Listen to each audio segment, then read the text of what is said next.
Hi, I'm Lael Tate from Multnomah County Library School Corps with Novelties 2022, and in this video I'm going to cover books about Indigenous voices. If you'd like to find the books and websites I mention in this presentation, the links are included in the description below. Healer of the Water Monster by Brian Young for grades 3 through 7. Nathan hears a low growl in the distance. He inches forward, curious where the sound is coming from. The growl did not sound completely human. Suddenly, Nathan can understand what the creature is saying.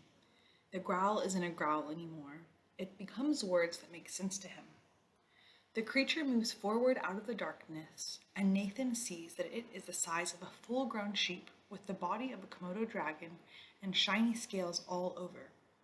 Nathan is standing face to face with a real-life water monster. Healer of the Water Monster is a book about a Navajo boy named Nathan who is visiting his grandmother or Nellie on the Navajo reservation.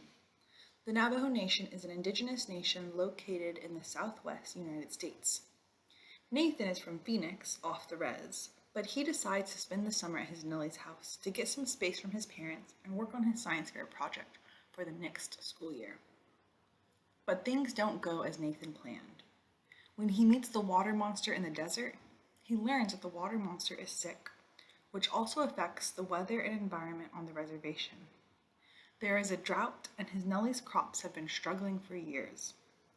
Nathan promises to help the water monster, but in order to do that, Nathan has to go through many trials and travel to the fourth world and back, something he is not prepared for. It's a dangerous journey, but Nathan's new friends and community are counting on him. Can he do it? We have some discussion questions and topics that would be good to talk about with this. A lot of people are counting on Nathan for help. His Nellie, his Uncle Jet, and the water monster. How does Nathan handle this, and how does he also get help for himself? Nellie does not have running water for her home, and the water monster is sick because of uranium poisoning. How are these things related? What did you learn about the environment and water in this book? What did you learn about the Navajo Nation, culture, and language from reading this book? Why do you think it's important to read books written by Indigenous authors? We have a few related websites here. One is about climate change on the Navajo Nation. One is about uranium mining on the Navajo Nation. The Navajo Water Project, which is about bringing water and clean water to people living on the reservation, and Navajo Word of the Day, where you can learn more Navajo words outside of the book. Sisters of the Never Sea by Cynthia Leidick Smith for grades 3 through 7. Lily cannot believe that her best friend and stepsister, Wendy, is moving all the way to New York City for the summer. And it might not just be the summer.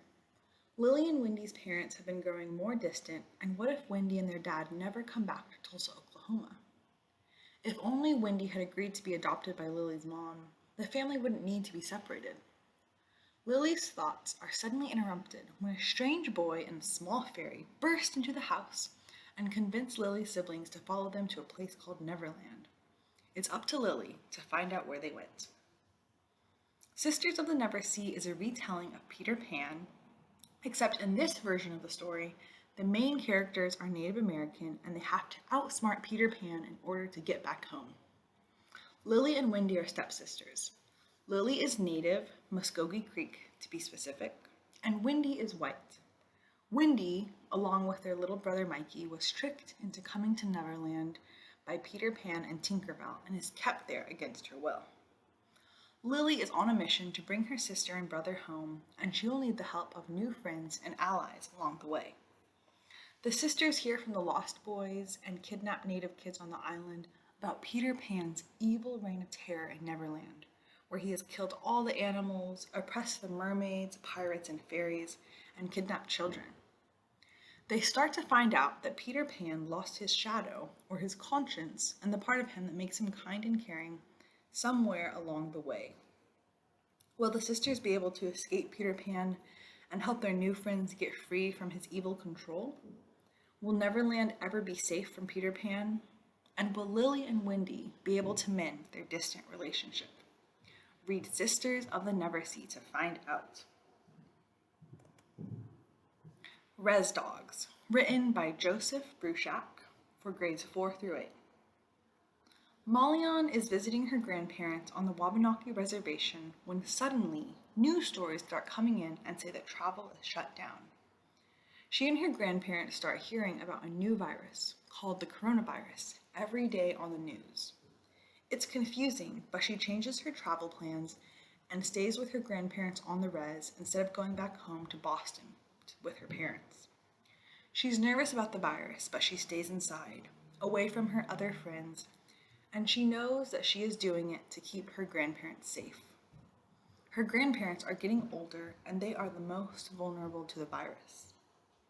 While she's staying with them, things are different from her home in Boston, and she misses her parents. Her internet connection is a little off, and so it's hard for her to connect to her online classes for school. She can only watch Netflix later at night when they have better service.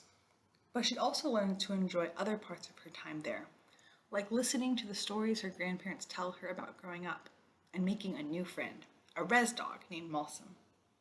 Malsum protects Mollion's family and keeps visitors off the property.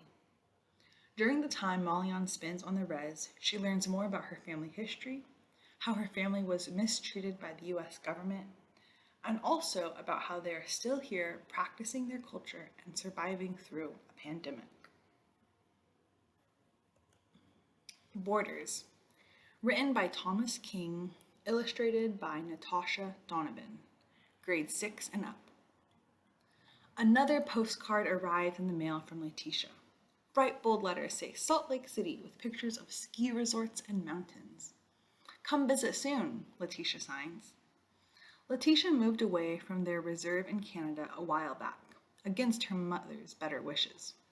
Her little brother misses her, and so does her mom.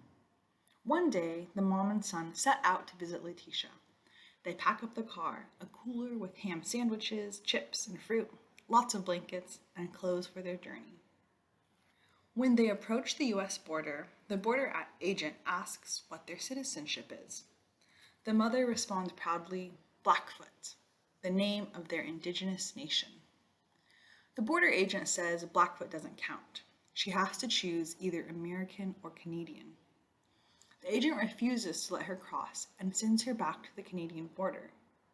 At the Canadian border, she is asked the same question and she responds the same way. This leaves the boy and his mother stranded in limbo for days, not able to get back to the US or Canada, making their reunion with Letitia less probable. This is the powerful story of a Native woman who does not readily accept colonial practices and demands her voice and identity be recognized, reminding readers the Blackfoot Nation existed long before borders were invented. A Snake Falls to Earth, written by Darcy Littlebadger for grades 7 through 10. Nina loves to tell stories, and she's curious about her family history. Before her great-great-grandmother Rosita passed away several years ago, she had told Nina to remember our history. Those words stuck with Nina as she grew up. In Rosita's last few weeks, she spoke a language that Nina didn't recognize. It wasn't English or Spanish. Her dad explained that Rosita was speaking Lipan, the language of their tribe, the Lipan Apache of Texas. Very few people spoke the language anymore, and Nina was determined to uncover the mystery of what her grandmother was saying. Ollie is a snake that lives in the reflecting world, a world separate from the human world that Nina lives on in Earth. But that is connected in more ways than you might expect. It is time for Ollie to leave his childhood home and strike out on his own. As a young snake, he does what many animals do in the reflecting world. He takes on a false form as a human so that he can blend in more easily and navigate more worlds. One day, Ollie's best friend, Ami, the toad, gets sick. Ollie learns that Ami's sickness is connected to the extinction of his species of toad on human Earth. With the help of his coyote friends, Rain and Risk, Ollie embarks on a mission to Earth to save Ami's life. But Earth isn't a safe place for animals from the reflecting world. There is a secret society of people known as nightmares who hunt creatures like Ollie. Nina and Ollie's worlds collide when Ollie shows up at Nina's front door. Will Nina's help be enough to save Ollie? And will Ollie be able to help Nina uncover her mysterious family history? Read A Snake Falls to Earth to find out. Down below the video, you will find a link to the full list of titles from this year's Novelties videos, links where you can watch our other school corps presentations, and a link to book discussion tips from Multnomah County Library. Finally, you can also find out more about school corps by following the link below.